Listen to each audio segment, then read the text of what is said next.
Hi students, welcome to Career Age. So students, today we are going to discuss some important questions related to Punjab Police exams. Punjab Police ਦਾ ਜਿਹੜਾ paper ਨਿਕਲਿਆ students ਉਹਦੇ ਚ ਜਿਹੜਾ English language ਦਾ section ਹੈ ਉਹਦਾ ਅੱਜ second day ਹੈ ਤਾਂ ਉਹ ਤੋਂ ਰਿਲੇਟਡ ਆਪਾਂ ਕੁਐਸਚਨਸ ਕੁਝ ਡਿਸਕਸ ਕਰਨੇ ਜਾ ਰਹੇ ਹਾਂ. So let's come to the question students. Question number first, direction saying 1 to 3 in the following questions out of the four alternatives choose the one which best expresses the meaning of the given word. So first word है साढ़े सामने student इत्थे command. हुण command का जिहड़ा meaning हुंदा basically एक general sense भी लगाते कमांडर हुंदा कमांड करदा की करदा. कमांड मतलब की हुंदा लीड करना होता ना जी, मैनेज करना, ड्रॉप इट, सुपरवाइज करना, इंस्ट्रक्ट करना होता है ना. कमांड मीन्स बेसिकली किसी को कमांड करना, इंस्ट्रक्ट करना. Come to the question number second, gnome. G silent है इसमें, जैसे नो में KNOW में होता है, ठीक है. तो नोम बेसिकली होता है एक जो जिसकी हाइट छोटी होती है ना स्टूडेंट्स, उसको हम ड्वार्फ भी बोलते हैं, ठीक है. जो बौना इंसान होता है जिसकी हाइट कम रह जाती है उसके लिए ये टर्म यूज़ किया जाता है gnome, that is dwarf. We can, it's not native, not alien, not giant. ये तो राक्षस होता है. Clear. Third is abolition.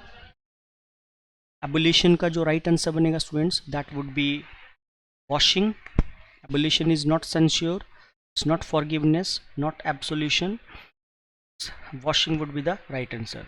Third का जो राइट आंसर बनेगा स्टूडेंट्स दैट इज वॉशिंग करना, किसी चीज़ ਨੂੰ साफ करना basically. Clear. Come to the question number fourth, 4 to 6 direction saying. इत्थे सानू की देने पैने ऑपोजिट मीनिंग. हमेशा पेपर च स्टूडेंट्स ध्यान रखना कि सिनोनिम पुछदा पिया है, ऑपोजिट पुछदा पिया है, अकॉर्डिंगली तुसी आंसर देना है. प्रूडेंट. हुण प्रूडेंट दी जे आपां मीनिंग दी गल करिए ना तो इहदा मतलब हुंदा बेसिकली वाइज एंड केयरफुल. ये इहदा लिटरल मीनिंग है डिक्शनरी च. क्लियर.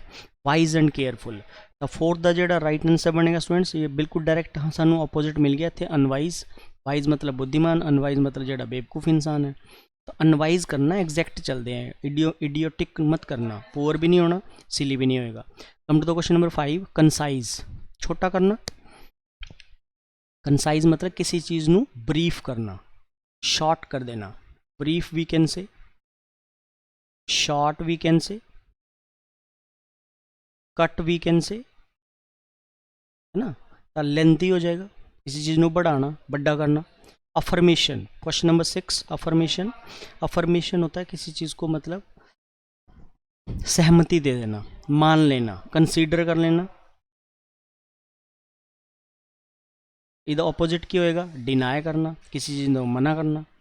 रिफ्यूज़ल जनरल सेंस च लगता है, डिनाइल ऑफिशियल मैटर च लगता है, ये नहीं आने बाकी. अफर्मेशन मतलब मन लेना गल नू, डिनाइल मतलब मना कर देना. Come to the 7 to 9 in the following questions 4 words are given in bold questions out of which only one word is correctly spelled. वही हमने राइट स्पेलिंग को ढूंढना है स्टूडेंट्स. तो 7th क्वेश्चन का जो राइट स्पेलिंग बनेगा कंसाइंस, CONS, सी आना चाहिए, गलत है. CONSCIENC ये राइट स्पेलिंग है, ये भी गलत है और फोर्थ भी गलत है. Come to the question number 8, magnificent. Magnificent तो 8th का जो राइट आंसर बनेगा that would be AMAGNIFICIENT, sorry, magnificent. तो 8th का जो राइट आंसर बनेगा students that would B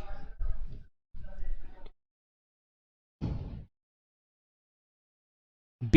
second would be the right answer. CIENT होंदा है basically, MAGNI magnificent, FICIENT. First is incorrect, third is incorrect, FICIENT, और fourth भी थे incorrect है.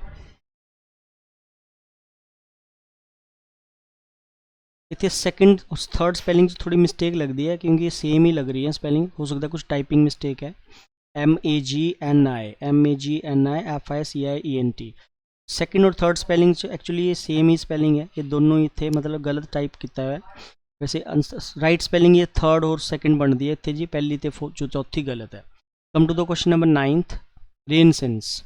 9th क्वेश्चन का जो राइट आंसर बनेगा स्टूडेंट्स की हो सकता है.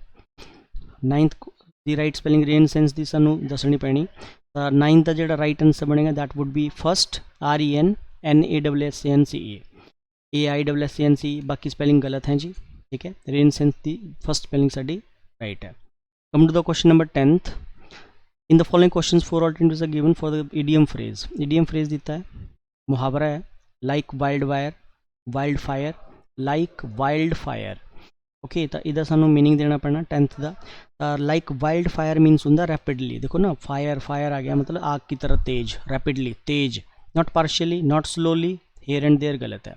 Come to the 11th, herculean task, बड़ा इंपॉर्टेंट मुहावरा है जी, 11वां, काफ़ी पंजाब के पेपर पूछा जाता है। ये हरकुलन टास्क होंगे एक इदा दा टास्क, इदा दा कम जिदे लिए बहुत ज़्यादा एफर्ट की रिक्वायरमेंट होंगी। तो चौथा है a task which requires great effort, ठीक है जी। 12वां, to make light of, to make light of 12वें का जो राइट आंसर बनेगा that is to treat as unimportant, किसी को मतलब ज़्यादा इंपॉर्टेंस नहीं देना, उदा बिहेव करना कि बंदा ज़्यादा लाइट हो गया ना, लाइट मतलब लाइटली लेना किसी को, ज़्यादा मतलब किसी को इंपॉर्टेंस नहीं देनी। Come to the 13 to 15 in the following questions the sentences have been given in active passive voice, same हुई active passive voice देनी students. the boy has rung the bell, has दे नाल थर्ड फॉर्म लगती पई है। Tense है साडा present perfect, passive voice लगाना पैना सानू हैज़ बीन। हुण पहले तो चेक करो हैज़ बीन कित्थे कित्थे आंदा पिया, सैकेंड ऑप्शन कट गई है नहीं, थर्ड ऑप्शन भी कट गई इत्थे भी नहीं है, ए च लगता पिया, फोर्थ च लगता पिया। The bell has been being, being इत्थे नहीं आएगा, ये भी कट गया, बचा पहला the bell has been rung by the boy. Come to the question number 14th, he likes people to call him sir, he likes people to call him sir 14th, तो he likes to be called sir by people, he likes to be call cut गया, third form आनी चाहिए। People ये तो meaning के हिसाब नाल गलत है, टू कॉल हिम ये भी मीनिंग के हिसाब नाल, तो पहला आंसर हो गया। क्योंकि तुसी पैसिव वॉइस स्टूडेंट्स ये रूल हमेशा याद रखना है कि टू लगता है उहदे नाल बी लगाना पैंदा है, तो वर्ब की हमेशा उहदे नाल हमेशा थर्ड फॉर्म लगती है। ये ऑप्शन लभण की कोशिश करनी है, तो two plus B plus third form पहली ऑप्शन च आंदा पिया। Come to the question number 15, we added up the money and found that it was correct. 15वां सवाल, तो 15वें का जो राइट आंसर हो गया द मनी है, इतने ऑब्जेक्ट इनू चुक लो पहले। The money was added up past indefinite tense, correct it was गलत, the money added up was missing है गलत, the money added up by us इतने भी वॉज नहीं लगाता पाया, तो पहला आंसर बन गया the money was added up and found to be correct. Come to the question number 16 to 18. In the following questions, a part of the sentence is in bold. Below are given alternative to the bold part 1, 2 and 3 which may improve the sentence. Sentence improvement students, choose the correct alternative. In case no improvement is needed, your answer is fourth. He had rashes on his skin, so he went to the dermatologist. मतलब ये देखना आपां कि ये मतलब इत्थे सही लगता पाया या गलत है। रैश स्किन जो स्पैशलिस्ट होंगे उहदे लई आपां की कहंदे, 16वें का जो राइट आंसर बनेगा students that would B D, उन्होंने डर्माटोलॉजिस्ट ही होंगे, डर्माटोलॉजिस्ट जिहड़ा स्किन की केयर करता है। इट्स नॉट स्पैशलिस्ट गलत है, इट्स नॉट ऑप्थोमोलॉजिस्ट रॉन्ग है, इट्स नॉट पेडियाट्रिक्स ये भी रॉन्ग है। सो स्किन स्पेशलिस्ट को डर्माटोलॉजिस्ट ही बोलते हैं। Come to the question number 17, despite being tried her best to persuade her husband to give up smoking she couldn't attain success. तो 17 क्वेश्चन का जो हमें बताना पड़ेगा students, so despite being tried her best, despite being tried her best to pursue her husband to give up smoking she couldn't attain success। तो 17 का जो राइट आंसर बनेगा स्टूडेंट्स देखना पैना कि इतने बीइंग दे नाल थर्ड फॉर्म ये करेक्ट लगती पई है या रॉन्ग लगती पई है। तो 17वें का जो राइट आंसर बनेगा student that would B despite of her best, ये तो गलत है, इन स्पाइट ऑफ बीइंग ये भी गलत है, और नो इम्प्रूवमेंट भी कट गया, डिस्पाइट ट्राइंग हर बेस्ट आएगा students, despite trying her best to pursued her husband to give up smoking she couldn't attain success। the prince has been slayed his rival।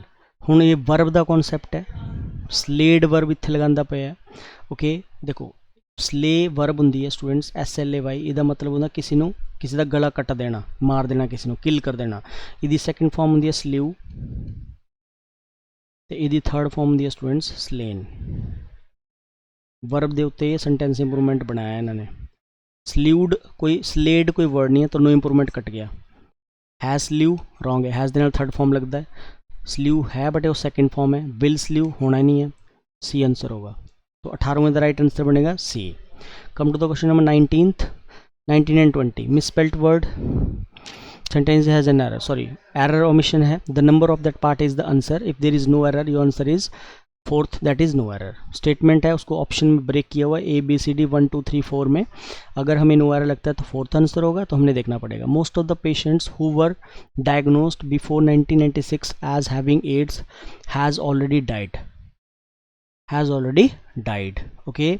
सो 19 का जो right answer बनेगा students, तो क्या हो सकता है, most of the patients who were diagnosed before 1996, ठीक है। वर पास्ट में चल रहा है, जब पास्ट में चल रहा है तो क्या यहाँ पे हैज़ आएगा स्टूडेंट्स, तो राइट आंसर इसका बनेगा सी, यहाँ पे लगना चाहिए, हैज़ नहीं आएगा, हैड आना चाहिए, बिकॉज स्टेटमेंट जा रही है हमारी, ये जा रहा है past tense, clear. Past tense में हमें क्या लगाना पड़ता है स्टूडेंट्स, हैड के साथ वर्ब की थर्ड फॉर्म। ये हमें आइडिया लग रहा है यहाँ वर्ड से पकड़ लिया हमने इसको। Come to the question number 20, except for your help would have failed to complete this project, okay. तो 20 क्वेश्चन बड़ा इंपॉर्टेंट है। Except for your help I would have failed to complete this project, तो इसका जो right answer बनेगा I would fail होना चाहिए, यहाँ पे वुड हैव नहीं होगा। Accept for your help I would fail, ये वुड हैव के साथ थर्ड फॉर्म तब आता है अगर यहाँ पे पहले पास्ट परफेक्ट होता, अगर अर्लियर में पास्ट परफेक्ट टेंस होता तो आगे वुड हैव थर्ड फॉर्म आता है, clear. This is all about today's class students, thank you very much, keep in touch with Career Edge, thanks a lot.